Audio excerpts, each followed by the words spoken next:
أعوذ بالله من الشيطان الرجيم بسم الله الرحمن الرحيم السلام عليكم ورحمة الله وبركاته الحمد لله رب العالمين وبه نستعين على أمور الدنيا والدين والصلاة والسلام على أشرف الأنبياء والمرسلين وعلى آله وصحبه أجمعين سبحانك لا علم لنا إلا ما علمتنا إنك أنت العليم الحكيم قال رب اشرح لي صدري ويسر لي أمري واحلل عقدة من لساني يفقه قولي اللهم يسر ولا تعسر اللهم صل على سيدنا محمد وعلى آله وصحبه وسلم ولا حول ولا قوة إلا بالله العلي العظيم أما بعد Alhamdulillah, syukur kehadrat Allah subhanahu wa ta'ala kerana dengan limpah kurnia, rahmat, kasih sayang dan inayah daripada Allah subhanahu wa ta'ala. Alhamdulillah, pada malam ini, walaupun buat pertama kali keberadaan saya di masjid ini, Alhamdulillah, mudah-mudahan berkumpulnya kita pada malam ini, berjemaahnya kita pada malam ini, adanya rahmah dan sisi keberkatan dari Allah subhanahu wa ta'ala. Tuan-tuan, puan-puan, hadirin hadirat, muslimin muslimat yang dirahmati sekalian, terlebih dahulu saya mengambil peluang untuk mengucapkan ribuan terima kasih kepada ahli-ahli jawatan kuasa di masjid ini yang sudi untuk menjemput saya menyampaikan ceramah perdana pada malam ini. Alhamdulillah, mudah-mudahan tali persaudaraan silaturrahim akan terus kukuh dan mantap di antara kita semua insya-Allah. Pada malam ini insya-Allah saya akan berkongsi dengan tuan-tuan muqaddimah surah yang ke-20 di dalam Al-Quran, yaitu merujuk surah Taha. Surah yang ke-20 dalam Quran yaitu surah Taha. Baik, apabila kita meneliti setiap surah-surah yang terkandung di dalam kitab suci Al-Quran, menjadi kewajipan bagi kita lebih-lebih lagi sebagai umat Islam, selaku penuntut ilmu, salah satu cara ataupun beradab kita dengan Al-Quran, terutama apabila kita nak memahami, mengenali dan meneliti satu-satu surah. Sebagai contoh, malam ni kita nak tadabbur awal surah Taha. Jadi cara paling awal untuk kita beradab ialah mengenali latar belakang atau pengenalan satu-satu surah, supaya capaian yang kita dapat dari sudut kefahaman, dari sudut pengertian, dari sudut isi kandungan, lebih-lebih lagi iktibar dan pengajaran yang kita nak ambil itu supaya kita dapat secara sungguh-sungguh, supaya kita dapat secara mendalam. Maka antara lain perkara yang perlu kita buat ialah memahami latar belakang satu-satu surah. Sebagai contoh, surah Taha adalah surah yang ke-20 dalam Al-Quran. Dan surah ini mengandungi 135 ayat. Dan surah ini juga adalah surah Makkiyah. Mengikut pandangan majoriti ulama-ulama besar Taha adalah surah Makkiyah. Walaupun demikian, ada juga pandangan dan riwayat-riwayat ada beberapa ayat termasuk di dalamnya adalah ayat-ayat Madaniyah. Yang dimaksudkan ialah merujuk ayat 120 dan ayat 121 adalah Madaniyah. Yang lain secara umum, secara keseluruhan adalah Makkiyah. Baik, surah ini diturunkan kepada Rasulullah, saya kira pada lewat pertengahan dakwah Rasulullah sallallahu alaihi wasallam di bumi Mekah, lebih kurang antara tahun yang ke-6 kenabian Nabi Muhammad ataupun kerasulan Muhammad sallallahu alaihi wasallam. Baik, kalau kita meneliti surah Taha, surah ini diturunkan selepas surah Maryam. Dan kalau ikut tertib susunan Al-Quran sekalipun, memang dalam Al-Quran selepas surah Maryam, surah Taha. Kebetulan. Sebab kadang-kadang tertib penurunan asal Al-Quran dia tidak sama dengan tertib susunan surah-surah dalam Quran. Bukan kata kalau kita tengok tertib-tertib susunan surah dalam Quran sebagai contoh, maksudnya kita tengok kepada surah Al-Baqarah. Bukan kata Al-Baqarah ni diturunkan selepas surah Al-Fatihah. Bila kita tengok surah Al-Imran, bukanlah Ali Imran ni diturunkan selepas surah Al-Baqarah.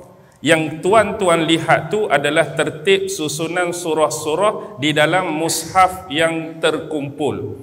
Tetapi surah-surah tersebut yang diturunkan asal kepada Nabi Muhammad bukanlah mengikut tertib dan susunan demikian. Cuma yang saya nak bagi tahu tadi, kebetulan dalam tertib susunan surah-surah Al-Quran ni, surah Maryam, surah yang ke-19, datang surah Taha, surah yang ke-20. Hak asal turun pun memang surah Taha diturunkan selepas surah Maryam. Faham maksud saya? Ke pening? Pening ke faham ni? Sebab tujuan kita datang ni nak bagi faham, bukan nak bagi pening. Faham ke tak ni? Faham, alhamdulillah. Baik. Surah Taha ni diturunkan kepada Nabi Muhammad sallallahu alaihi wasallam di Mekah. Begitu juga dengan surah Maryam diturunkan kepada Rasulullah di bumi Mekah. Surah Maryam diturunkan sejurus selepas ataupun sebelum para sahabat Rasulullah ni, beberapa orang daripada kalangan sahabat diminta oleh Rasulullah supaya berhijrah mencari perlindungan sementara di bumi Abyssinia, di mana? Di bumi Habsyah. Dalam sejarah maklum bagi kita telah berlaku 2 kali penghijrahan oleh para sahabat. Pertama, hijrah ke Habsyah kali pertama, yang kedua hijrah ke Habsyah kali yang kedua. Sebelum hijrah tu berlaku telah turun surah Maryam kepada Nabi Muhammad sallallahu alaihi wasallam. Kalau kita melihat kepada cara penurunan surah tersebut, ada hikmah di sebaliknya. Bila mana ketika rombongan tersebut yang dipimpin oleh Ja'far bin Abi Talib dipertanyakan oleh Maharaja Habsyah pada masa itu, siapa? An-Najashi, tentang Isa ibnu Maryam. Jadi ada signifikan, ada hikmah, yang mana Ja'far bin Abi Talib membacakan ayat pada awal-awal surah Maryam untuk mengisahkan tentang Isa ibnu Maryam kepada Maharaja Habsyah, iaitu An-Najashi. Bayangkan kalau surah itu tidak diturunkan kepada Nabi Muhammad sallallahu alaihi wasallam sebelum itu. Agak-agaklah apa jawapan yang bakal dikemukakan dan dikeluarkan oleh Ja'far bin Abi Talib apabila dipertanyakan persoalan demikian kepada beliau untuk dijawab di hadapan An-Najashi. Baik, Selepas itu barulah diturunkan surah Taha ini. Dan surah Taha ini diturunkan adalah kemuncak dakwah Rasulullah sallallahu alaihi wasallam secara bersemuka. Sebab dalam dakwah Nabi ini dia ada dua fasa. Pertama disebut sebagai fasa sir, fasa rahsia. Dakwah Nabi secara sembunyi-sembunyi, hanya kepada kaum kerabat, sahabat-sahabat, ahli keluarga yang dekat-dekat sahaja. Berlalu dan berlangsung selama hampir 3 tahun. Selepas tu barulah Allah memerintahkan Rasulullah supaya mendakwahkan agama ni, dakwahkan Islam ni secara jahar, secara nyata, secara terang-terangan, bukan lagi sembunyi-sembunyi ataupun berselindung. Jadi kemuncak daripada dakwah Rasulullah sallallahu alaihi wasallam inilah turunnya surah Taha kepada Nabi Muhammad sallallahu alaihi wasallam. Berikutan, tentu tuan-tuan dapat memahami situasi, suasana, condition dan keadaan bila agama ini didakwahkan secara terang-terangan oleh Rasulullah. Pasti akan berlaku sesuatu yang berbeza dalam kehidupan Rasulullah sebelum dan selepasnya. Umum kita mengetahui masyarakat Arab Quraisy ni, mereka mengenali Nabi Muhammad sebagai seorang individu, seorang persona yang begitu jujur, yang begitu amanah, tidak pernah keluar sepatah perkataan pun daripada mulut dan bibirnya melainkan hanya perkara-perkara yang benar, perkara-perkara yang betul, jauh sekali daripada penipuan, pendustaan dan pembohongan. Lantas gelaran yang dinobatkan, diberikan kepada Nabi Muhammad sallallahu alaihi wasallam pada masa itu apa? Al-Amin, manusia paling amanah, manusia paling dipercayai di sisi mereka. Jadi bila Islam ini didakwahkan secara terbuka oleh Rasulullah sallallahu alaihi wasallam, maka dia amat-amat berlawanan dengan kepercayaan penduduk di Mekah pada masa itu secara umum, berlawanan dengan pemahaman penduduk di Mekah secara umum, berlawanan dengan amalan penduduk di Mekah secara umum, berlawanan dengan konteks peribadatan penduduk di Mekah secara umum. Lantas bila ini berlaku, maka tentangan yang diterima oleh Rasulullah sallallahu alaihi wasallam seolah-olah di sisi mereka Rasulullah sedang melawan arus. Rasulullah sedang melawan bentuk kepercayaan, bentuk akidah yang telah mereka lama diambil daripada nenek moyang sebelum ini. Satu benar-benar yang berlawanan sekali dengan apa yang mereka percaya dan imani sebelum itu. Jadi dari sini Rasulullah dan para sahabat-sahabat baginda yang menerima Islam, yang menerima dakwah ini mula diganggu dan dikacau oleh pembesar-pembesar dan pemuka-pemuka Quraisy. Ada di kalangan sahabat yang dimaki, ada di kalangan sahabat yang disiksa, ada kalangan sahabat yang sampai peringkat mereka ini dibunuh. Ini jelas berlaku dalam sejarah. Bahkan kepada batang tubuh personaliti Rasulullah sendiri tak pernah berkurangan pada diri Rasulullah sallallahu alaihi wasallam ini tomahan-tomahan, cacian-cacian, makian-makian, pelbagai gelaran dan labelan yang diberikan kepada Nabi Muhammad sallallahu alaihi wasallam. Seolah-olah pembawaan dakwah yang dibawa oleh Nabi telah 100% berganjak 360 darjah daripada Muhammad yang mereka muliakan, Muhammad yang mereka sanjung, Muhammad yang mereka kenal sebelum ini. Jadi inilah dakwah yang Rasulullah nak bawa. Inilah dakwah yang Rasulullah nak sampaikan pada kita sampai hari ini. Nampak senang ke tuan-tuan?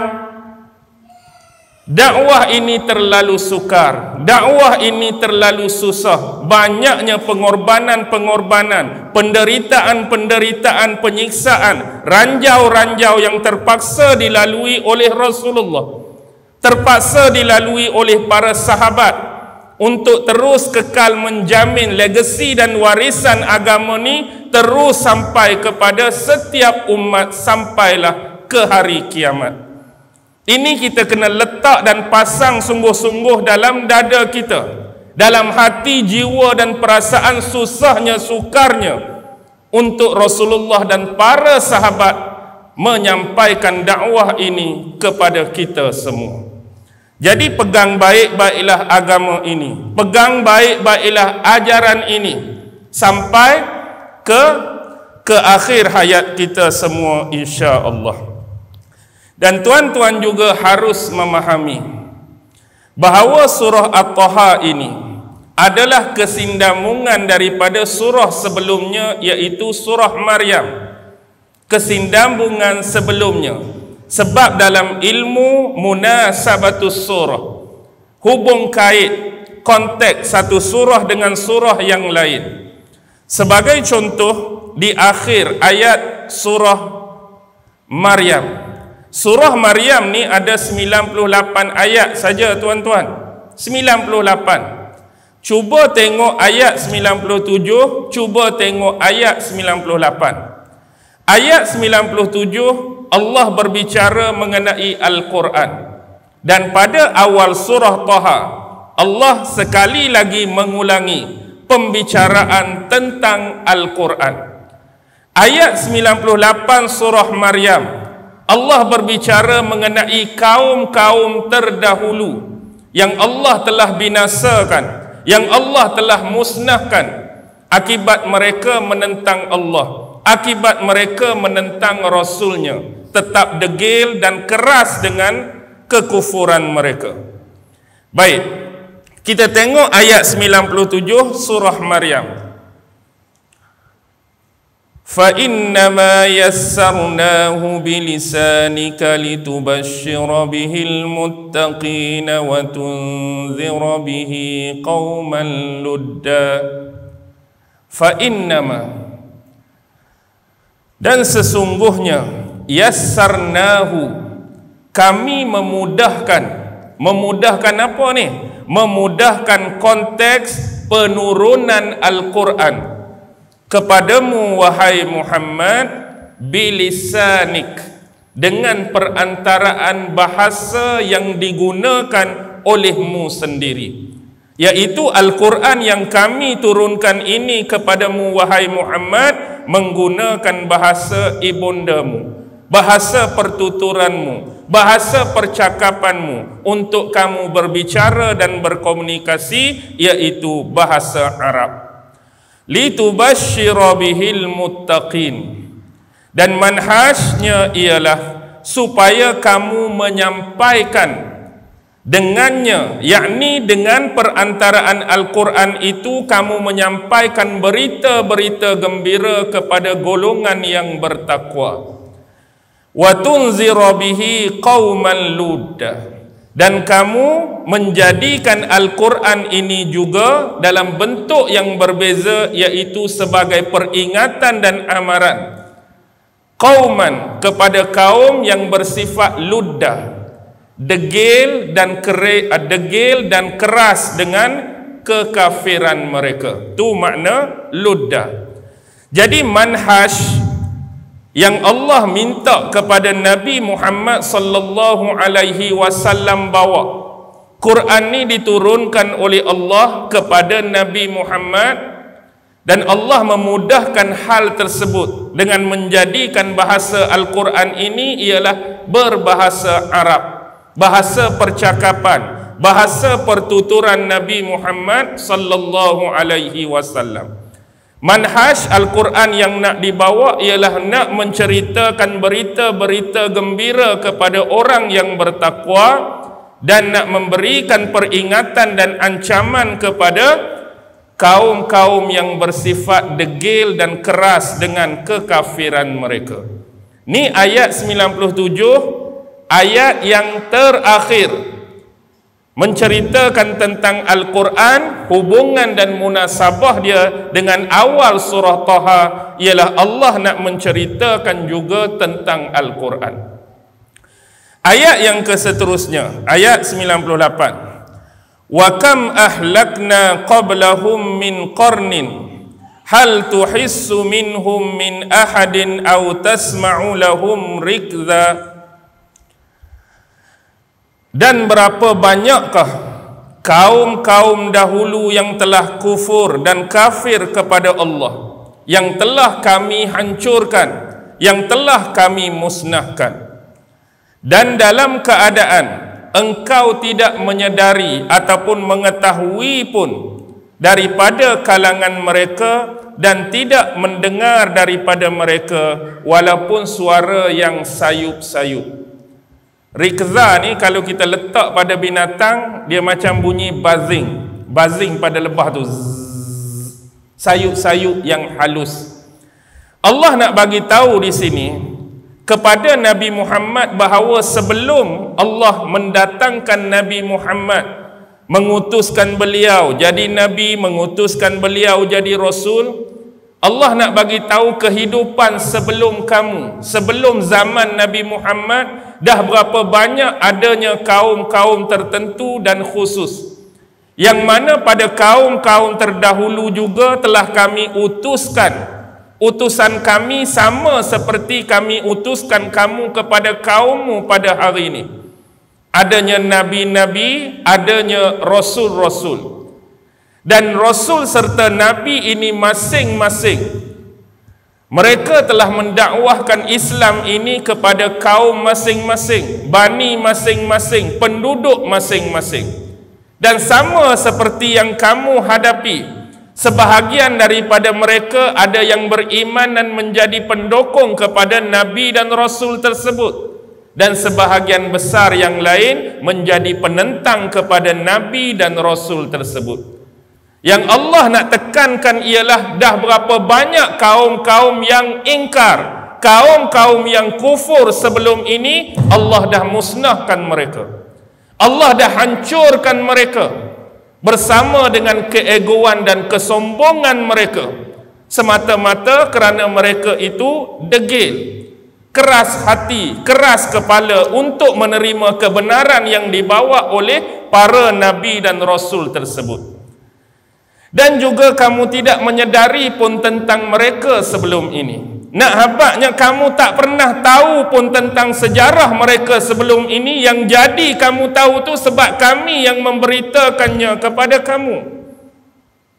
Kalau kami tak habak kepada kamu dengan cara turunnya wahyu, cerita tentang umat Nabi Nuh, kami cerita pada kamu umat Nabi Hud, kami cerita pada kamu umat Nabi Saleh, kami cerita pada kamu umat Nabi dan Rasul yang lain serta umat-umat yang sejarahnya direkodkan dalam Al-Quran, kamu tidak akan pernah mengetahui sama sekali tentang keberadaan mereka sebelum ni. Yang jadi kamu tahu tu sebab apa? Kami turunkan wahyu bagi tahu cerita dan kisah mereka pada kamu. Kalau kami tak cerita, kamu tak tahu pun pasal mereka. Tu Allah nak habaq secara umum. Tapi dalam surah Taha, Allah nak cerita tentang satu manusia yang begitu keras, yang begitu degil, yang hidup pada zaman Nabi Allah Musa alaihi salam, iaitu penguasa dan pemerintah Mesir pada waktu itu, Fir'aun. Daripada hak umum tadi, Allah nak khususkan kisah Nabi Musa dalam surah Taha. Bagaimana Nabi Musa berhadapan dengan Fir'aun, bagaimana berbicara dan berkomunikasi dengan Fir'aun, bagaimana nak mengatur hubungan dengan Fir'aun, bagaimana nak menghadapi penentangan-penentangan daripada Fir'aun. Allah cerita khusus dalam surah Taha. Baik, itulah kesinambungan daripada surah Maryam dengan surah Taha. Baik, surah Taha ini pastinya diturunkan sebelum Islamnya Sayyidina Umar. Sebab Umar Islam, Umar bin Al-Khattab itu Islam kerana membaca ayat-ayat awal daripada surah inilah. ayat-ayat awal daripada surah Taha lah yang telah membuka pintu hati keimanan Sayyidina Umar bin Al-Khattab untuk menerima dan memeluk Islam. Jadi secara logik, secara rasional, surah ni kena turun dulu sebelum Islamnya Umar. Baik. Dalam kitab-kitab banyak direkodkan kisah Islamnya Umar. Di antaranya yang diriwayatkan oleh Imam Al-Hadis, Imam Daruqutni di dalam sunannya, riwayat daripada Anas bin Malik, ada riwayat itu. Begitu juga dengan Imam Ibnu Ishaq, sejarawan terkenal, panjang lebar lagi riwayatnya. Jadi secara umumnya kisah Islamnya Umar ini begitu terkenal dalam sejarah. Kerana sebelum Islamnya Umar ni, beliau telah keluar daripada rumahnya dalam keadaan yang sangat marah, dalam keadaan jiwa dan perasaannya yang bergelora, dengan pedang yang berada di tangannya. Keluar daripada rumah dengan semangat ini, dengan perasaan ni, bawa pedang. Dia keluar daripada rumah ni semata-mata nak buat apa? Nak bunuh Nabi. Nak pi bunuh Nabi. Tujuan dia, niat dia keluar daripada rumah bawa pedang nak bunuh Nabi. Ni bukan perkara yang kecil. Ini antara amarah yang cukup hebat dan cukup besar. Bila seorang individu yang sanggup bawa pedang dia, yang sanggup guna pedang dia semata-mata nak pi bunuh peribadi Nabi. Tapi sampai di pertengahan jalan, beliau telah bertemu dengan salah seorang sahabatnya. Siapa sahabat beliau? Nu'aim bin Abdullah. Lalu dalam keadaan demikian, Nu'aim bertanya, "Wahai Umar, mahu ke manakah kamu?" Tengok Umar keadaan dengan mukanya, dengan keadaannya, dengan emosinya. Tanya kawan ni, "Hang nak pergi mana?" Dia tak cakap lah hang tu orang Penang. Translate je ni. "Aku keluar nak pergi mencari Muhammad. Aku nak pergi mencari Muhammad kerana Muhammad telah memecah belahkan perpaduan di antara orang-orang Quraisy. Muhammad yang telah murtad, Muhammad yang telah mencela agamanya, Muhammad yang telah menghina patung-patung dan sembahan berhala mereka. Aku nak pergi bunuh Muhammad." Itu Sayyidina Umar pada waktu itu. Lalu apa kata Nu'aim bin Abdullah? "Sekiranya itu yang kamu nak buat, sekiranya itu yang kamu nak lakukan, aku berharap sesekali kamu jangan terpedaya dengan keadaanmu. Sesungguhnya, adakah Bani Abdul Manaf akan membiarkan engkau berjalan di atas muka bumi ini sekiranya engkau membunuh Muhammad?" Sebab orang Arab ni dia jenis akak puak. Muhammad tu Bani apa? Bani Hashim, Bani Muttalib, Bani Abdul Manaf. Kalau kamu sungguh-sungguh dengan niat nak bunuh dia, adakah Bani Abdul Manaf, keluarga Nabi Muhammad yang besar tu, membiarkan kamu berjalan di atas muka bumi ni kalau sungguh-sungguh kamu bunuh dia? Nasihat daripada aku, ada baiknya kamu mengurusi urusan keluargamu sendiri. Keluargaku yang mana? Iaitu saudara sepupumu. Siapa dia? Sa'id bin Zaid. Sa'id bin Zaid ni tentu tuan-tuan kenal, sebab dia salah seorang sahabat yang 10 dijamin masuk syurga. Kau tak kenal Sa'id bin Zaid? Sa'id bin Zaid, 10 sahabat yang dijamin masuk syurga, saudara sepupu Sayyidina Umar, dan saudara perempuanmu Fatimah binti Khattab, adik dia sendiri. Sa'id bin Zaid tu suami kepada adik dia. Sa'id bin Zaid tu adik ipar Sayyidina Umar. Jadi saudara sepupu ni berkahwin. Dua-dua ni aku dengar cerita, aku dengar khabar dah mengikut ajaran Islam yang dibawa dan didakwahkan oleh Muhammad. Kalau kamu nak ambil tahu sangat, ambillah tahu tentang urusan keluarga kamu sendiri.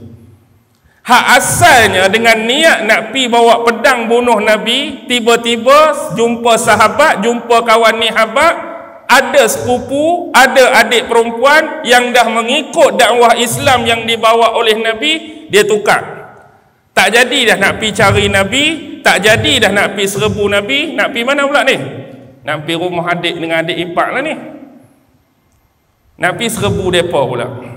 Pi kebetulan pada waktu tu bersama mereka salah seorang sahabat muhajir.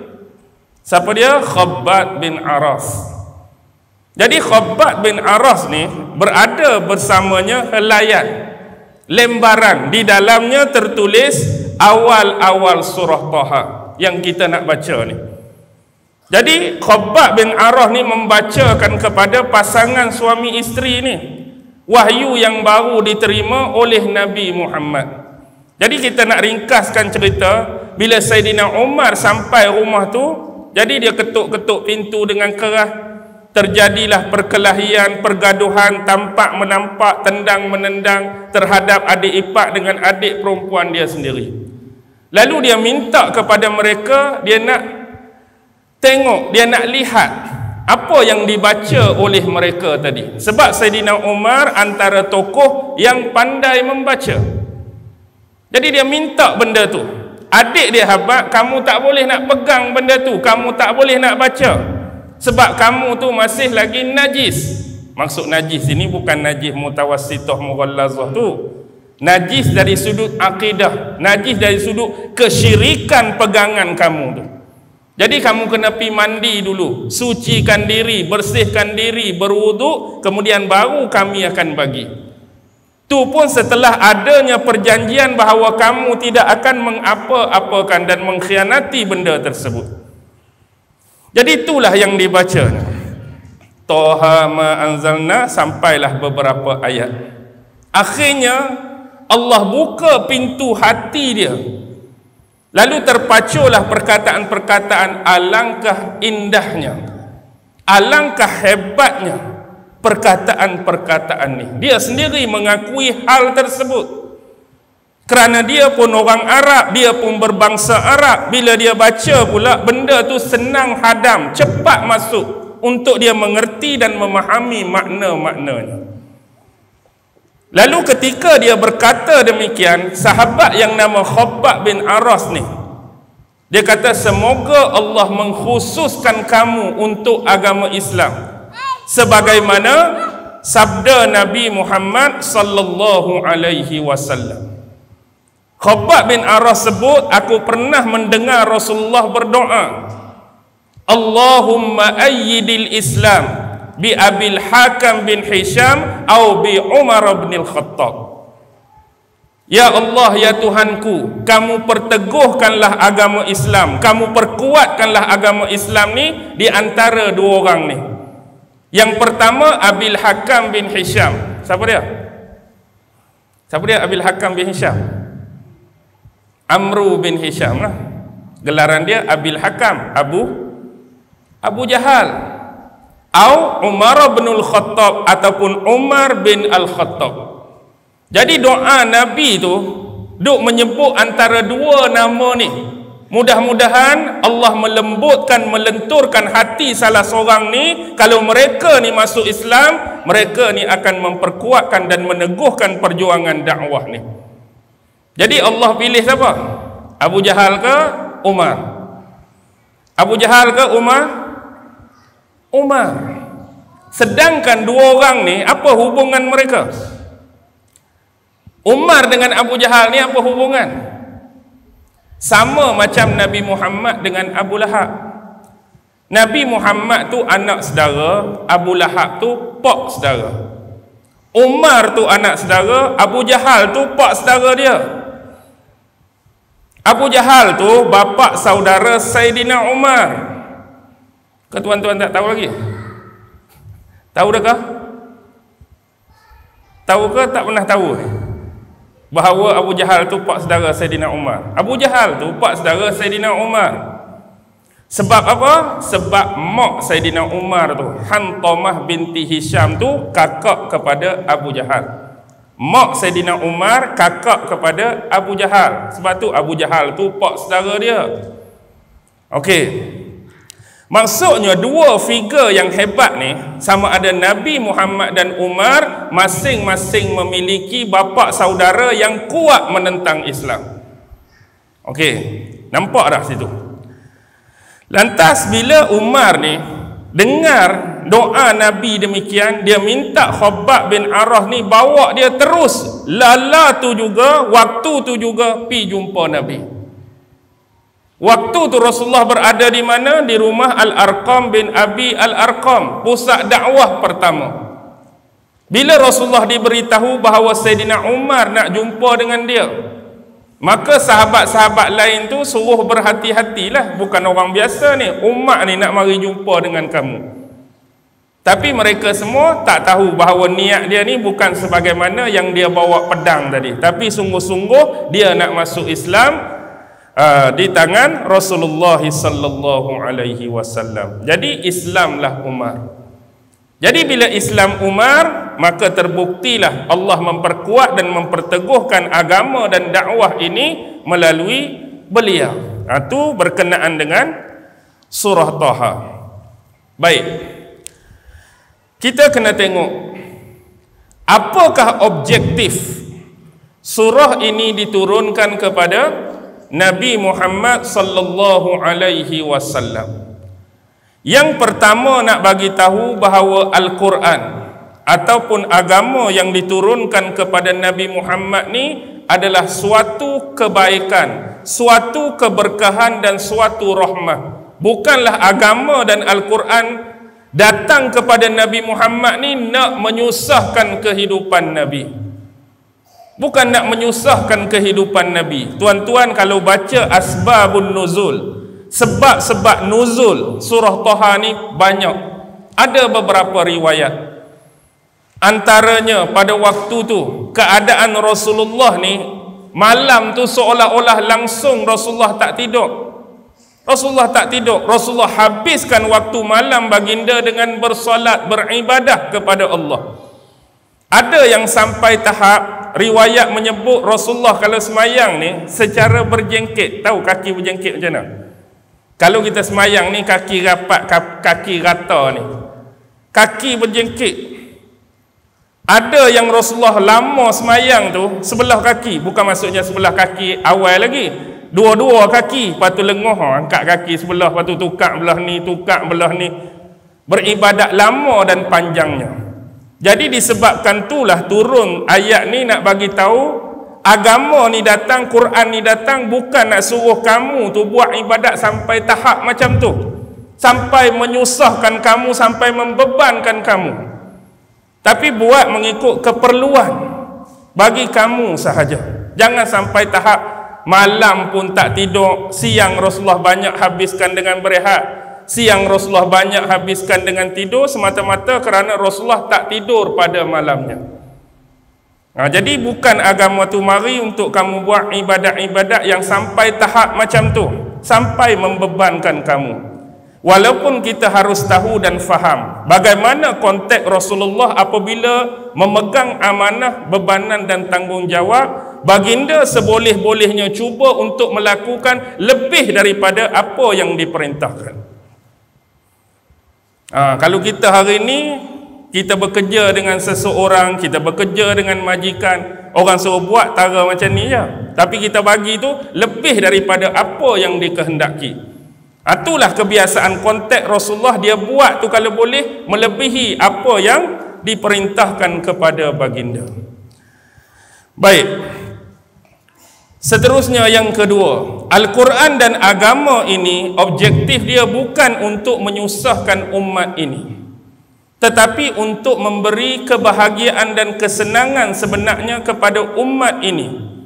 Kerana Al-Quran dan agama inilah untuk memacu mereka, untuk memberitahu kepada mereka bagaimanakah cara, jalan yang paling selamat untuk mereka melalui kehidupan di atas muka bumi ini dengan cara yang dikehendaki dan diredai oleh Allah.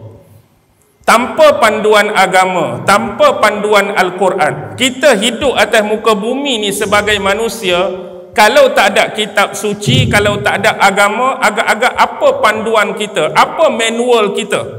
Kita hidup ni dalam rangka kita nak capai kebahagiaan di akhirat kelak. Apa lagi jalan dan cara dia? Bagaimana kita nak memiliki syurga Allah dalam keadaan Allah tak hantar Islam ini sebagai agama? Bagaimana kita nak dapatkan kebahagiaan dan syurga dalam keadaan Allah tak hantar kitab suci dia, wahyu dia yang nama Al-Quran? Apa pegangan kita? Apa panduan kita? Agama tak ada, kitab suci nak baca, nak belik, nak amal tak ada. Bagaimana kita nak melalui hidup ni untuk capai redha dan syurga Allah? Tidak mungkin sama sekali. Jadi Al-Quran dan agama datang ni bukan nak bagi bebanan. Oh, kalau dulu tak payah semayang, mari kena semayang. Dulu tak payah puasa, mari kena puasa. Jangan anggap tu bebanan. Allah lah yang ciptakan kita, Allah yang lebih tahu tentang apa keperluan untuk kita. Sebab dia yang buat kita, dia yang create kita. Dia tahulah hak mana baik untuk kita, hak mana tak baik untuk kita. Hak itulah dia beri kepada kita. Jangan anggap itu sebagai bebanan. Yang ketiga, Allah membicarakan tentang Nabi Musa. Musa ni dia masuk konteks yang kedua dah.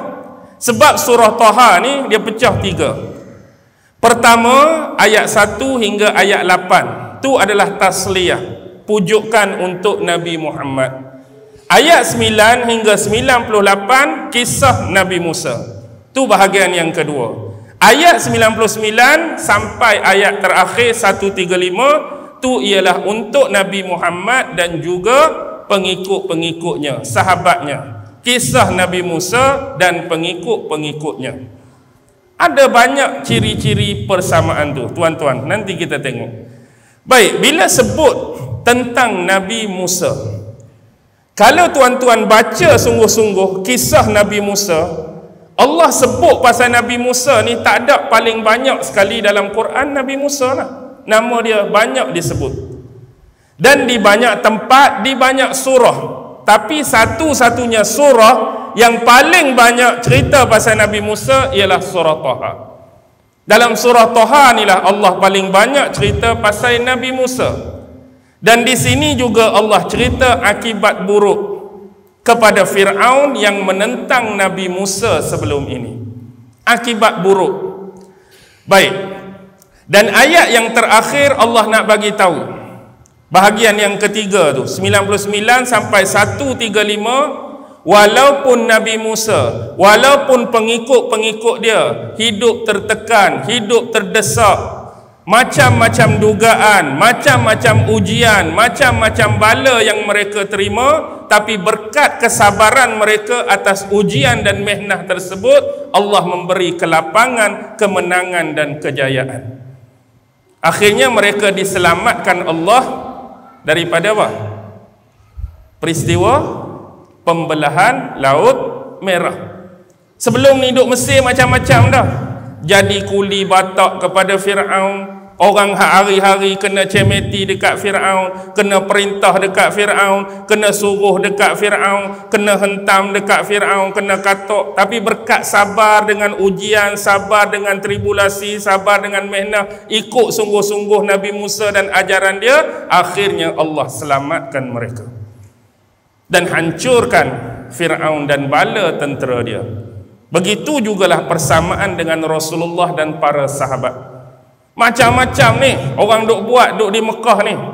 Ada yang kena jemuk, ada yang kena gulung dalam tikar, perasak asap, ada yang kena cemeti, ada yang tak diberi makan, ada yang dibunuh seperti keluarga Ammar bin Yasir tu. Mak dia Sumayyah tu kan mati dibunuh satu keluarga tu.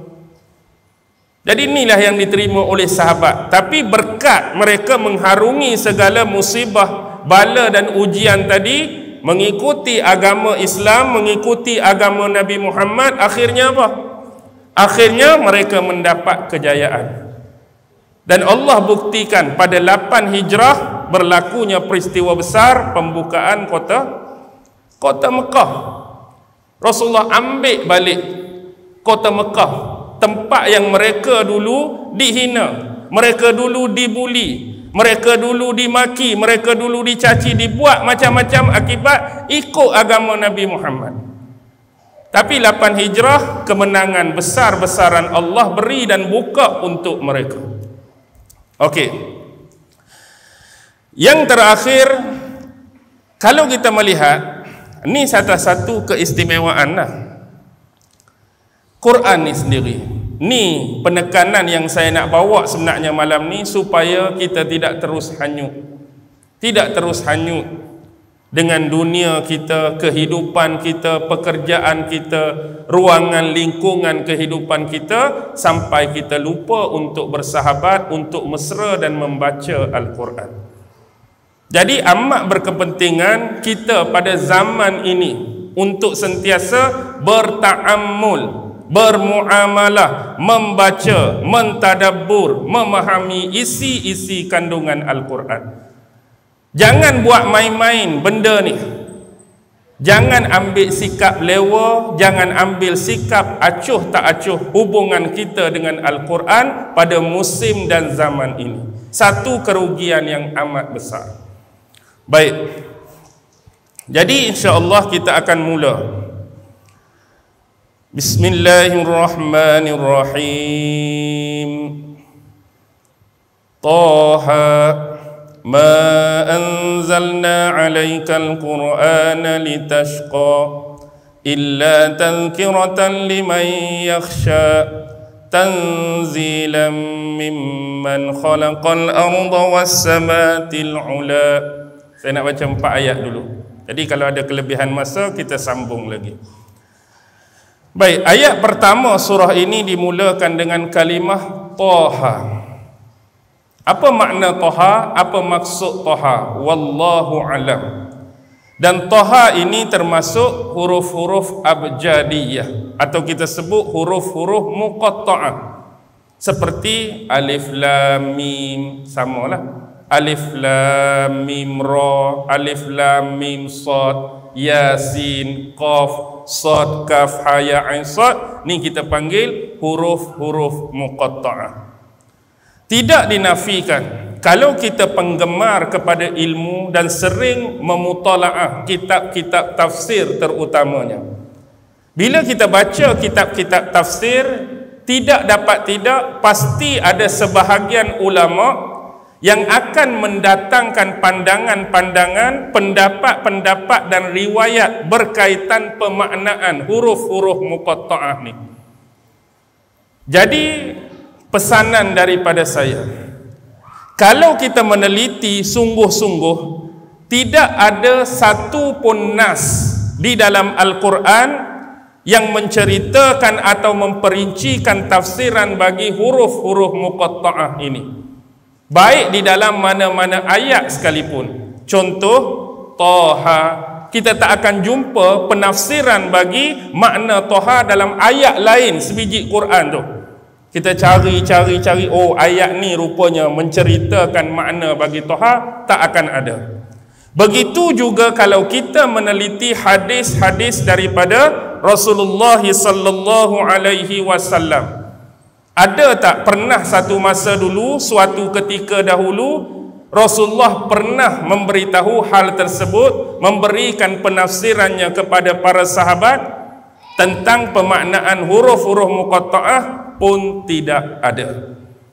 Tetapi itulah saya harap kalau kita baca tafsir, maka kita akan dihidangkan dengan pandangan-pandangan, pendapat dan riwayat. Jadi bagaimana kita nak berhadapan dengan benda seperti ini?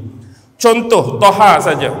Saya ambil satu contoh tafsir. Kalau tuan-tuan buka kitab Al-Jami' li Ahkamil Quran, Imam Al-Qurtubi, dalam tu bukan kata satu atau dua, bahkan berbelas pemaknaan yang cuba mentafsirkan makna kalimah Taha. Antaranya dibawa pandangan Abu Bakar As-Siddiq, tak memberikan makna. Dia cuma menyebutkan ini termasuk daripada rahsia-rahsia. Ada yang mengatakan ini adalah lahjah, logat, slang Bani Uqul. Ini adalah lahjah, logat, slang Bani Ak. Siapa Bani Ak? Bani Ak ni satu bani yang berada di bumi Yaman. Imam Al-Kalbi kata, dahulu orang-orang Bani Ak ni, mereka tak akan menyahut, mereka tak akan menjawab panggilan. Kalau kita panggil grup atau golongan mereka, ya fulan, wahai individu, wahai pemuda, dia tak akan menyahut, kecuali dipanggil Toha. Sebab kalimah ni dikenali di sisi mereka. Dan Imam Kalbi mengatakan makna Toha di sisi mereka ialah kekasihku. Kutruk menyebutkan makna Toha kemarilah, kemarilah. Makna Toha. Ada yang mengatakan makna Toha ni salah satu daripada nama Allah. Ada pendapat lain makna Toha adalah salah satu daripada nama Rasulullah sallallahu alaihi wasallam. Dan ada kata Toha ni ialah serpihan. To tu menunjukkan sekian-sekian, Ha ni menunjuk sekian-sekian. Antaranya ialah To tu kalimah tuba, pohon di syurga. Ha tu hawiyah, nak menggambarkan syurga dan neraka. Apa pun yang saya sebut ni, ada ke tak ada dalam tafsir? Ada. Tetapi bagaimana penerimaan kita terhadap riwayat dan pandangan tersebut? Setakat baca, faham, tahu, stop. Tapi untuk kita pegang tak boleh. Untuk kita pegang, hak ni betul, hak ni paling betul, hak ni benar, hak ni paling benar, hak ni sahih. Sebab tak ada satu pun nas dan hadis Nabi yang ceritakan penafsiran ayat-ayat huruf-huruf muqatta'ah. Sama juga, di sinilah pentingnya kita faham bahawa kita akan tahu bila Allah bagi tahu. Dan kita tak akan tahu bila Allah tak bagi tahu. Sekarang ni dalam banyak-banyak ayat ni, pasal apa kita boleh baca, kita boleh faham penafsiran dia? Sebab ditafsirkan oleh Rasulullah tentang sesuatu ayat dalam Quran. Dan ilmu ni diterima oleh sahabat-sahabat, oleh ulama-ulama salaf terdahulu, tabi'in ke, tabi'in ke, ulama kemudian. Pasal apa kita tafsir demikian? Kerana Rasulullah dahulu tafsir demikian, sahabat dulu tafsir demikian, ulama salaf dulu tafsir demikian. Jadi sebab tu ada, kalau yang kita tak tahu memang tak ditafsirkan. Jadi kita senyap saja. Memang kita tak akan tahu sebab Allah tak bagi tahu. Jadi ni nak menunjukkan kepada kita, jangan kita malu kalau kita tak tahu. Nak habaq, oi saya tak tahu. Tak tahulah. Ni sebab kita nak jaga reputasi, nak jaga kedudukan. Orang tanya soalan, oi lagu mana aku ni ulama ustaz, follower ada 2.3 juta dalam Facebook. Kalau aku jawab tak tahu ni malu muka ni. Contoh, biarlah malu muka, tebak muka, merah muka, tak tahu, tak tahu.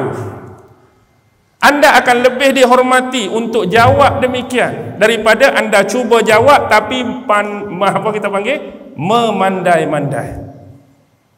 Kalau anda nak jawab juga, kalau anda ada sedikit pengetahuan pun, jawab dengan sedikit pengetahuan tersebut, tak payah lebih-lebih. Saya nak kata tak tahu soalan ni pun bukan tak tahu sangat, cuma adalah ilmu sikit-sikit, ada pengalaman sikit-sikit. Jawab pun jawab yang hak kita tahu sikit-sikit. Ni je hak saya tahu, hak lebih saya tak tahu. Jangan dah ni hak kita tak tahu, lepas tu kita nak mereka-reka, nak memandai-mandai lagi hak lebih hak kita tak tahu. Tak payah. Jadi cukup sini pengajaran untuk kita. Ada benda yang kita tahu bila Allah bagi tahu, ada benda yang kita tak tahu bila Allah tak bagi tahu hal tersebut. Okey. Ma anzalna 'alaikal qur'ana litashqa. Dan tiadalah kami menurunkan Al-Quran ini kepadamu wahai Muhammad untuk menyusahkan kamu. Tidaklah kami menurunkan Al-Quran ini kepada kamu untuk menyusahkan kamu. Pertama ialah kalimah anzala tu, anzalna. Baik. Untuk konteks Al-Quran, ada masa bila Allah menceritakan tentang konteks penurunan Al-Quran, digunakan kalimah nazzala. Ada digunakan kalimah anzala. Dua-dua tu makna apa? Diturunkan. Nazzala pun diturunkan, anzala pun diturunkan. Tetapi kalau Quran menggunakan kalimah nazzalal Quran, bermaksud konteks cara penurunan Al-Quran tu berangsur-angsur, sikit-sikit, secara tadarruj, berperingkat, ada masa dan tempoh tertentu. Kalau Quran guna nazzala, cara dia turun, itulah cara dia. Sikit-sikit, beransur-ansur, sebagaimana turunnya Al-Quran kepada Nabi Muhammad dalam tempoh 23 tahun. 13 tahun di Mekah, 10 tahun di Madinah, kalau digunakan kalimah nazzala. Kalau dia menggunakan kalimah anzala, anzala bermaksud dia diturunkan sekaligus. Sebagaimana pada malam Lailatul Qadar, Al-Quran diturunkan sekaligus dari Lauhil Mahfuz ke Baitul Izzah di langit dunia. Hak tu turun seketui 30 juzuk. Biasa akan guna kalimah anzala, bukan nazala. Di sini anzalna. Maksudnya kami menurunkan Al-Quran kepada Nabi Muhammad sallallahu alaihi wasallam. Allah menggunakan alaika. Alaika. Ala dengan ila berbeza. Ada masa Quran dia berbicara dengan Nabi Muhammad, alaikal Quran, ilaikal Quran. Ke atas kamu Al-Quran, kepada kamu Al-Quran. Efek dia, elemen dia berbeza. Kalau alaika, dia menunjukkan elemen atau sifat amanah dan penanggungjawaban. Sini ala ke ilah? Ala ke ilah? Alaika, ala. Maksudnya Quran yang Allah turunkan kepada Nabi Muhammad tu, efek dia, elemen dia, sifat dia ialah Quran ni jadi amanah untuk kamu wahai Muhammad. Quran ni jadi tanggungjawab untuk kamu mengembangkannya, mendakwahkannya wahai Muhammad.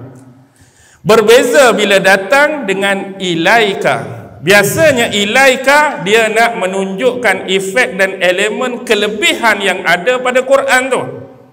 Quran ni mukjizat ke, Quran ni ayat tu, Quran ni dia nak cerita kelebihan ayat Quran. Tapi bila ala, Allah nak cerita pasal amanah dan tanggungjawab yang dibebani ke atas Nabi Muhammad sallallahu alaihi wasallam.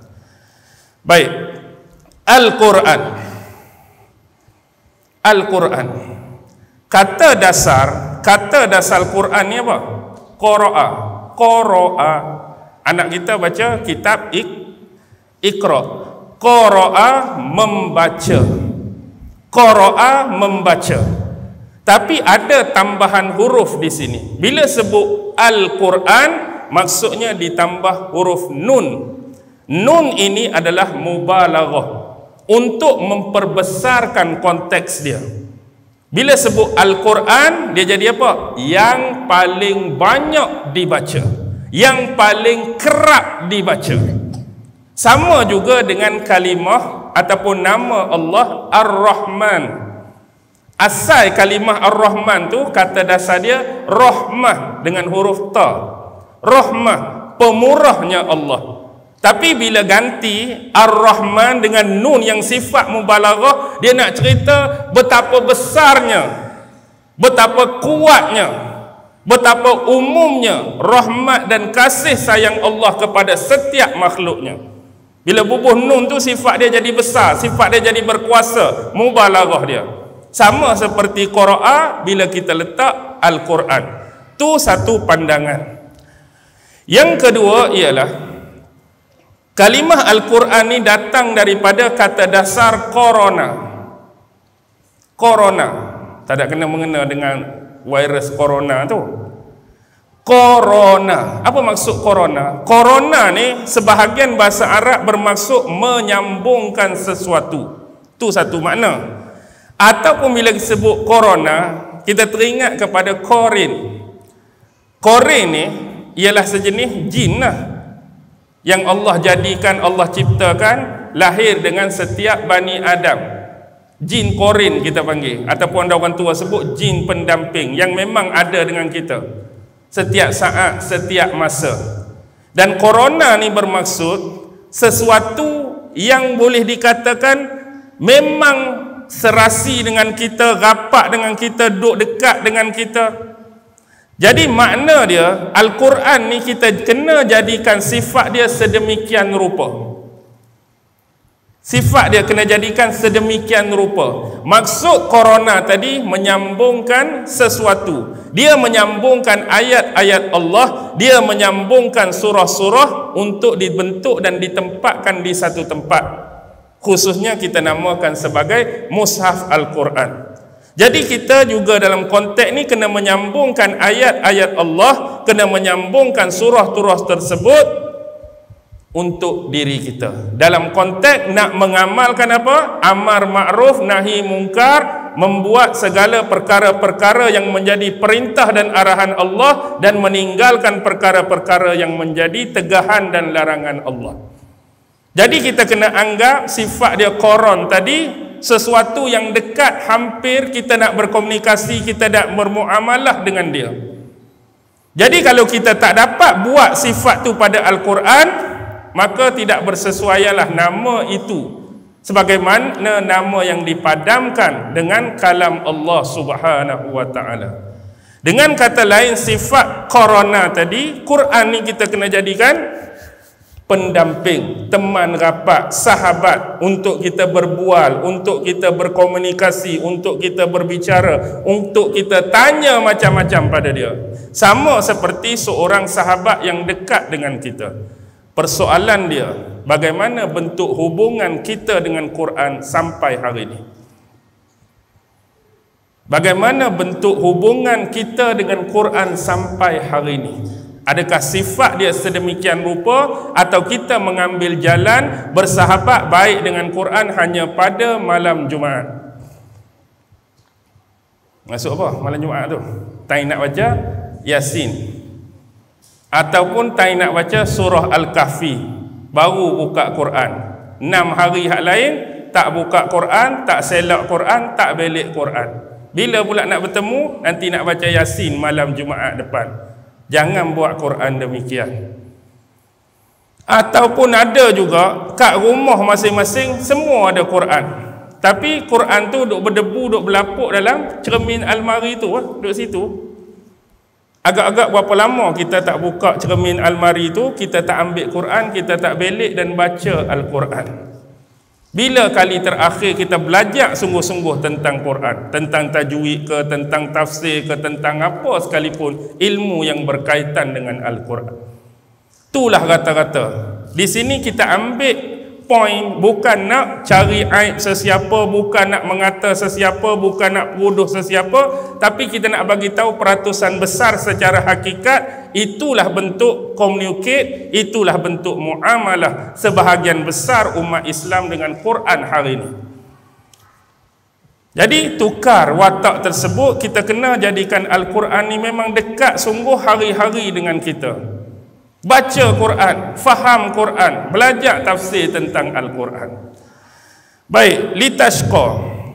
Quran ni bukan datang untuk menyusahkan kamu, sebagaimana yang kita sebut tadi. Bukan nak menyusahkan Nabi, bukan nak menyusahkan umat Islam, bukan nak menyusahkan sahabat, tetapi untuk mendatangkan kegembiraan dan kebahagiaan di dunia dan di akhirat.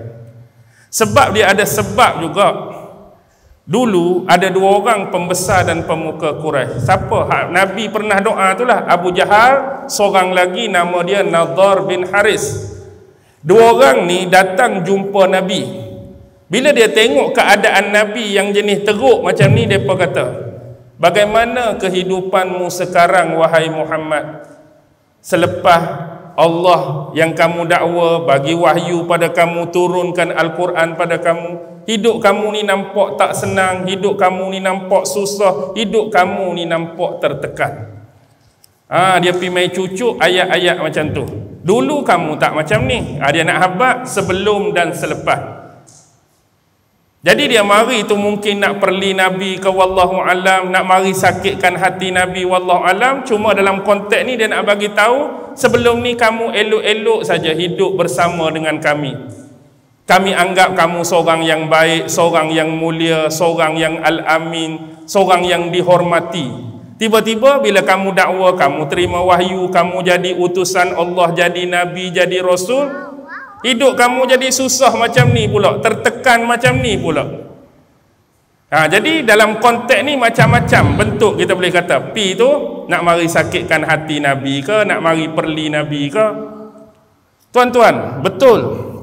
Kalau kita tengok, selepas diangkat jadi Nabi dan Rasul, waktu itulah orang mula caci maki Nabi kan. Hidup Nabi berubah. Orang start dah caci, orang start dah perli, orang start dah label, orang start buat macam-macam. Bahkan juga kita tak lupa dalam sejarah ni, dulu kan Nabi ni dia pernah kahwinkan anak dia dengan siapa? Bukan hak Zainab tu, hak Ruqayyah dengan Ummu Kulsum tu. Ruqayyah dengan Ummu Kulsum dulu kahwin dengan siapa? Besan Nabi sebelum tu ialah pak saudara dia Abu Lahab. Abu Lahab tu pak saudara Nabi. Abu Lahab tu juga besan Nabi. Sebab dua anak perempuan Nabi, Ruqayyah dan Ummu Kulsum tu kahwin dengan dua anak lelaki Abu Lahab. Utbah bin Abi Lahab dengan Utaibah bin Abu Lahab. Hak abang tu Utbah kahwin dengan Ruqayyah, adik Utaibah kahwin dengan Ummu Kulsum. Jadi kahwin tu pula kita panggil kahwin apa? Kahwin gantung lah. Kahwin tu dah kahwin tapi tak duduk sebumbung, tak duduk serumah lagi. Tiba-tiba lepas kahwin tu, tak lama kemudian Rasulullah diangkat jadi Nabi, jadi Rasul. Dakwah pula benda-benda yang bertentangan dengan ajaran, kepercayaan, pemikiran musyrikin Mekah. Jadi baginda ditentang. Jadi Abu Lahab ni tak puas hati sebab dia tak suka dengan dakwah Nabi. Jadi dia panggil semua menantu Nabi hak lelaki ni. Abu Lahab panggil suami Zainab, Abu Lahab panggil dua anak dia, suami Ruqayyah dengan suami Ummu Kulsum tadi. Minta tiga-tiga mereka ni ceraikan isteri masing-masing. Kamu tiga orang ni menantu Muhammad, cerai bini masing-masing. Nak menunjukkan kebencian dan tak suka dia kepada Nabi Muhammad dan dakwah yang Nabi bawa. Suami Zainab siapa? Abil Ash bin Rabi'. Dia tak sanggup. Saya tak akan meninggalkan dan menceraikan isteri saya Zainab. Dia keras. Dia tak dengar kata-kata Abu Lahab. Tapi suami kepada Ruqayyah, anak Abu Lahab. Suami kepada Ummu Kulsum, anak Abu Lahab. Kena dengar cakap bapa, dua-dua ni ceraikan. Ceraikan. Tengok. Derita ke tak derita? Derita ke tak derita? Akibat dakwah ni berubah hidup Nabi. Anak sendiri pun sudah diceraikan. Kemudian dua-dua ni dikahwini oleh khalifah yang ketiga. Siapa? Uthman bin Affan. Uthman kahwin dengan Ruqayyah dulu. Ruqayyah wafat meninggal waktu perang Badar. Kemudian baru kahwin dengan Ummu Kulsum. Sebab tu gelaran Uthman Zu Nurain, lelaki yang mendapat dua cahaya. Sebab kahwin dengan dua anak perempuan Rasulullah sallallahu alaihi wasallam. Tengok jadi lagu tu pula. Lepas tu hak tekanan daripada hak kafir Quraisy duk kata duk caci ni, tekanan pula pada Nabi. Tapi sebenarnya kalau tuan-tuan baca sungguh, hayati sungguh, benda-benda hak luar ni, hak eksternal hak orang duk kata tu, dia benar-benar bukan menyakitkan hati Nabi. Orang duk kata macam-macam tu, Nabi boleh tahan lagi. Tapi hak Nabi paling sedih ialah bila mana Nabi nak dakwah ni ditolak dan tidak diterima. Hak tu Nabi sedih. Dakwah yang Nabi dakwahkan, dakwah yang Nabi sebarkan ni ditolak oleh sebahagian besar dan tak diterima. Hak tu yang lebih menyedihkan hati Rasulullah. Kerana bila Allah bagi amanah, bebanan dan tanggungjawab Al-Quran dan Islam ni untuk Nabi sebarkan, bila Nabi sebarkan tu, hak terima tu lebih sedikit hak terima lebih sedikit berbanding hak menolak dan menentang. Sebab Rasulullah ni dia punya sayang kepada umat dia. Kalau boleh dia nak bantu dan tolong semua umat dia. Dia kalau boleh nak selamatkan semua orang ni, biar semua masuk syurga Allah. Jangan bagi ada tertinggal seorang pun yang masuk neraka. Tu Nabi. Jadi sedih ni Allah duk habaq, duk cerita, duk kisah, duk ceramah ni sikit saja hak dengar, sikit saja hak terima. Hak lebihnya lawan Nabi, tolak Nabi, tak percaya dengan Nabi, tuduh Nabi macam-macam. Itu yang sedih. Dalam hati Nabi nak semua umat dia, hak dia dakwah ni semua masuk Islam, dan Nabi nak bawa mereka semua masuk dalam syurga Allah. Dia beza dengan kita. Kita hari ni dalam dakwah, hak mana tak dengar tu pergi mampu pergi dah. Lepas tu kalau orang jenis caci maki kita, oh aku akan doakan kamu akan masuk neraka. Nak marah kita. Doa nak masuk neraka dah akibat orang tak mau dengar ceramah kita. Apa cerita lagu tu? Jauh sangat lagi kita dengan akhlak Nabi. Sebab itulah kita nak bawa apa pun, kita selalu sebut nak bawa Quran Sunnah, tapi bukan setakat manhaj wa qudwatan sekali.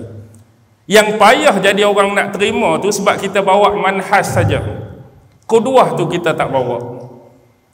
Tuan-tuan fikirlah, manhaj yang benar yang mengikuti Quran dan Sunnah, setiap dalil-dalilnya ada hujah-hujah, tak ada siapa orang boleh lawan punyalah. Hujah Quran kemas, dalil Quran kemas, hujah hadis kemas, dalil Quran hadis kemas. Manhaj ni biasa, tak ada siapa orang akan tolak. Tapi yang jadi orang tolak sebab apa? Wa qudwatan. Sikap kita, peribadi kita tak sama dengan kita cakap tu yang kita kena tolak sebenarnya. Bukan sebab benda yang kita bawa. Ustaz duk ceramah. Jangan marah, kena sabar, hati lembut. Keluar lagi baru orang terpijak ujung jari kaki. Oh, hang ni apa nak bergaduh? Wah, lah. Tadi ustaz cakap kena hati lembut. Wah, tengok. Sebenarnya bukan hang sebut bagus dah, hang sebut betul, tapi kedua pembawakan hang tu tak sama dengan macam tu yang jadi orang tolak. Boleh fikir tak? Benda yang betul tak ada siapa orang tolak. Jadi biasanya orang bukan tolak benda yang dibawa tu, tuan tubuh kita hadap cakap tu, orang duk tengok, orang duk teliti, sama tak dengan apa yang kita bawa. Tu kita kena faham. Baik, Al-Quran ini mungkin seni-seni yang Allah letak, tapi tak semestinya semua. Perhati macam ni, kalau dalam awal-awal surah bila Allah berbicara mengenai Quran, Allah guna lafaz Quran. Contohlah kan, Taha ma anzalna alaikal Quran. Allah berbicara tentang Quran, lepas tu dia guna perkataan nak merujuk pada Quran tu, dia guna betul-betul Al-Quran. Biasanya ayat seterusnya sampai akhir surah pun Allah akan guna kalimah yang sama, Quran juga. Maksudnya kalau nak cerita pasal Quran pada ni pun akan datang kalimah tu juga sampai akhir surah. Kadang-kadang Al-Quran ni Allah tak guna kalimah Quran, walaupun nak cerita pasal Quran dia guna kalimah Al-Kitab. Walaupun guna kalimah Al-Kitab, tapi sebenarnya nak cerita pasal Quran. Kalau Al-Kitab lah, contoh depan surah tu, Nazzala alaikal kitab. Biasa kalau Allah guna di awal surah perkataan kitab, dia cerita pasal Quran dalam ayat-ayat seterusnya sampai akhir surah pun guna kalimah yang sama. Maksudnya dia akan cerita tu Al-Kitab, Alkitab. Kalau dia guna awal itu Quran, dia akan guna Quran. Walaupun dua-dua tu merujuk Quran, cuma satu guna kalimah Quran, satu guna kalimah Alkitab. Okey. Illa tazkiratan liman yakhsha. Kecuali apa? Tazkirah, peringatan kepada yang takut, yang gerun dan malu kepada Allah. Baik.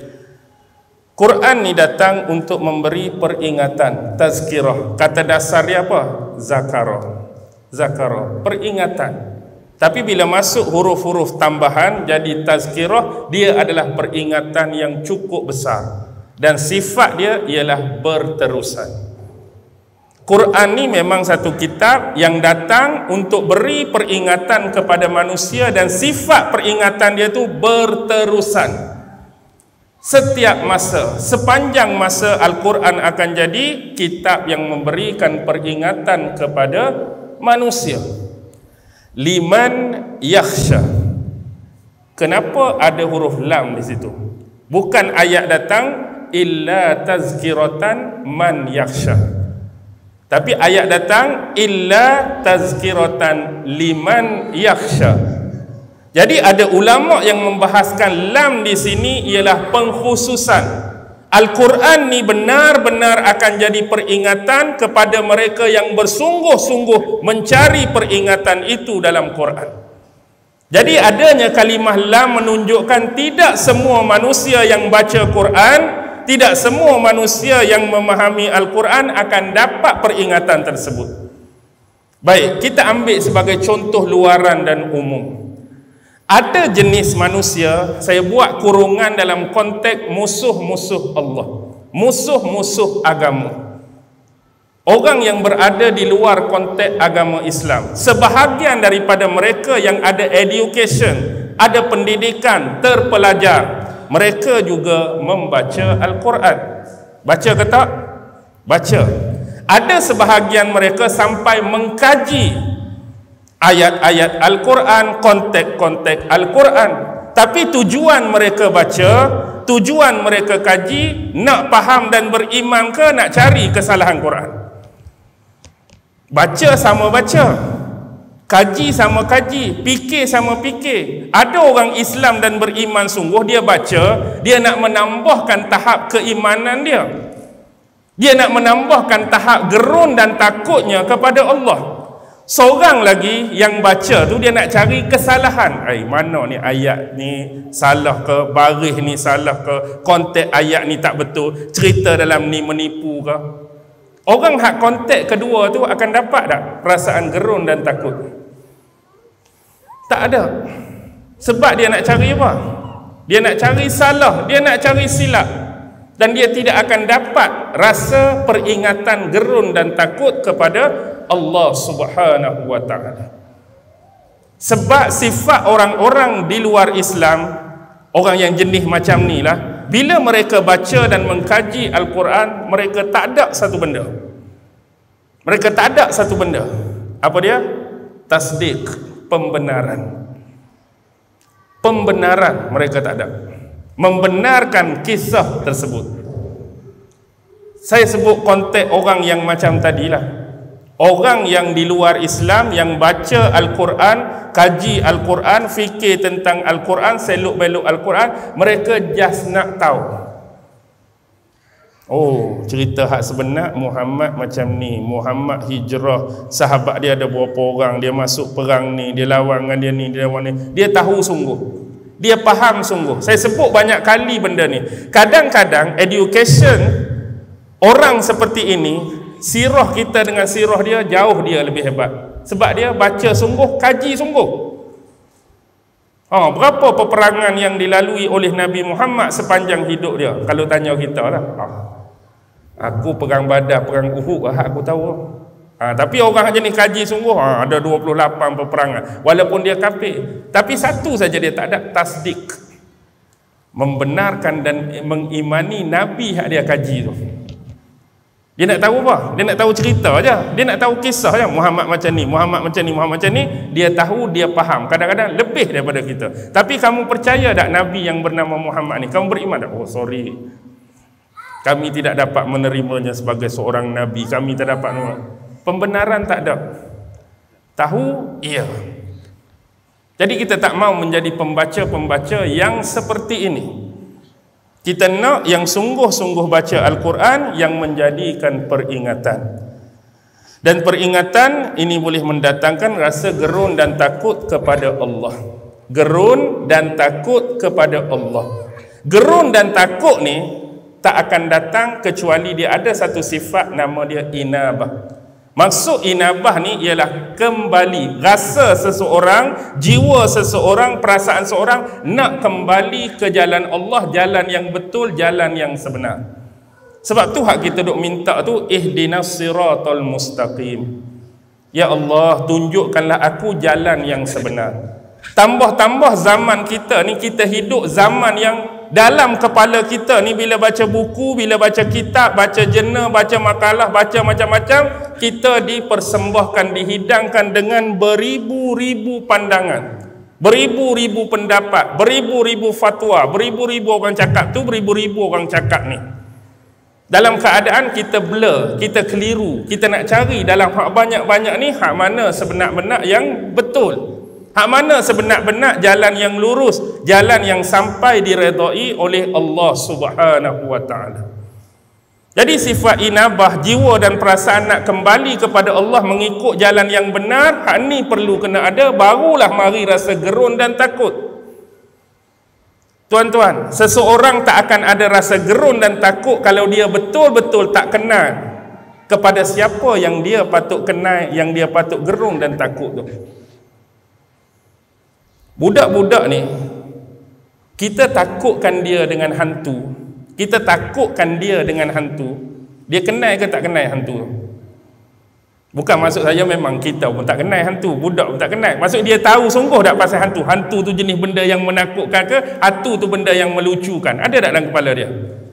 Hak jadi dia nak pi jalan tengah malam, kita kata, hei, hantu tu. Yang jadi dia lari dalam keadaan menangis, takut tu, sebab dia tahu tak hantu tu jenis apa? Hantu tu jenis hak menakutkan, mengerikan, muka huduh. Kalau jenis hak hantu tu baru dia kenal. Han tak takut hantu tu menantang apa? Dia tak tahu hantu tu apa. Relax jalan lah. Hantu tu, apa dia hantu? Dia pun dia tak tahu hantu tu apa. Jadi orang yang nak rasa gerun dan takut pada Allah, hak nombor satu kena kenal siapa? Kena kenal hak kita nak rasa takut dan gerun tu siapa? Jadi kalau tak berapa kenal, mari tak rasa gerun tu. Kalau kita tak berapa nak kenal Allah, tak berapa nak rapat dengan Allah, macam mana nak mari rasa gerun dan takut pada Allah? Kita dengan dia pun tak kenal mana, kita dengan dia pun tak rapat mana. Jadi hak orang kenal sungguh-sungguh, tahu sungguh-sungguh tu, baru mari akan datang rasa sifat takut dan gerun. Saya minta maaf sungguh ni, sebab limitation time saya 9.30 ya. Jadi saya berhenti setakat ni. Saya minta maaf sungguh-sungguh, sebab saya hak masa sampai 9.30, ada lagi urusan selepas ni. Jadi saya berhenti di sini. Mudah-mudahan pertemuan yang pertama ni, walaupun secara sederhana, mungkin kita kata tidak sebagaimana yang tuan-tuan harapkan. Ceramah perdana ni kan, ceramah perdana nak suruh cerita merdeka tak merdeka, biar dulu. Jadi merdekakan benda ni dulu, merdekakan benda ni dulu. Apa ertinya kemerdekaan? Tak baca Quran. Apa ertinya kemerdekaan? Tak faham Quran. Apa ertinya kemerdekaan? Tak mau memahami isi-isi Al-Quran. Apatah lagi apa erti kemerdekaan kalaulah jauh lagi daripada pengamalan apa yang diperintahkan oleh Allah dan arahan-arahan Allah dalam Al-Quran. Jadi apa pun sepanjang malam ni, dia adalah nasihat pertama kali untuk saya yang bercakap, seterusnya kepada saudara-saudara saya, tuan-tuan, puan-puan, abang-abang, kakak-kakak, muslimin muslimat sekalian. Moga-moga adanya bantuan dan nusrah daripada Allah untuk kita terus meningkatkan keimanan kita, meningkatkan ibadah dan keteguhan kepada Allah Subhanahu wa ta'ala. Mudah-mudahan kita sentiasa beriman dengannya dan segala rukun-rukunnya, dan menjalani perintah-perintah, ibadat-ibadat, dan menjauhkan diri kita daripada tegahan-tegahan dan larangan-larangan Allah Subhanahu wa ta'ala. Amin amin ya rabbal alamin.